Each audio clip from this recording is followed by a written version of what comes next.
శ్రీమద్ విరాట్ పోతులూరి వీరబ్రహ్మం గారు కలియుగంలో జరగబోయే పరిణామాలు ఎన్నిటి గురించో చెప్పారు. వాటిల్లో ఇప్పటికే చాలా జరిగాయి, జరుగుతున్నాయి కూడా. రోజురోజుకే పెరుగుతున్న హత్యలు, అత్యాచారాలు, నేరాలను గమనిస్తే కలియుగం అంతమవుతుందని బ్రహ్మం గారు చెప్పిన ఆ రోజు దగ్గరలోనే ఉందనిపించక మానదు.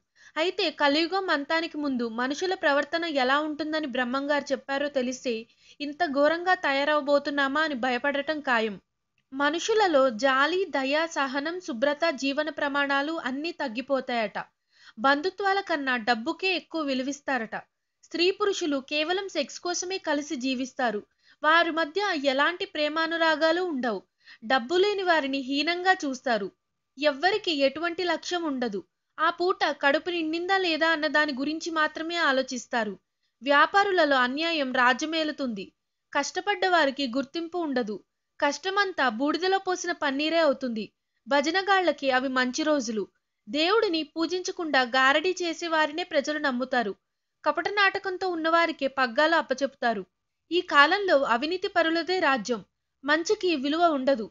రాజకీయాలలో సామాజిక శక్తులే ఆ ప్రాంతాన్ని శాసిస్తాయి. కరువు కాటకాలు అధికంగా ఉంటాయి. అనారోగ్య సమస్యలు కూడా అధికంగా ఉంటాయి. గోమాతలను పూజించే భారతదేశంలోనే వాటిని చంపుకు తింటారు. చివరికి కలియుగం అంతమవుతుందట.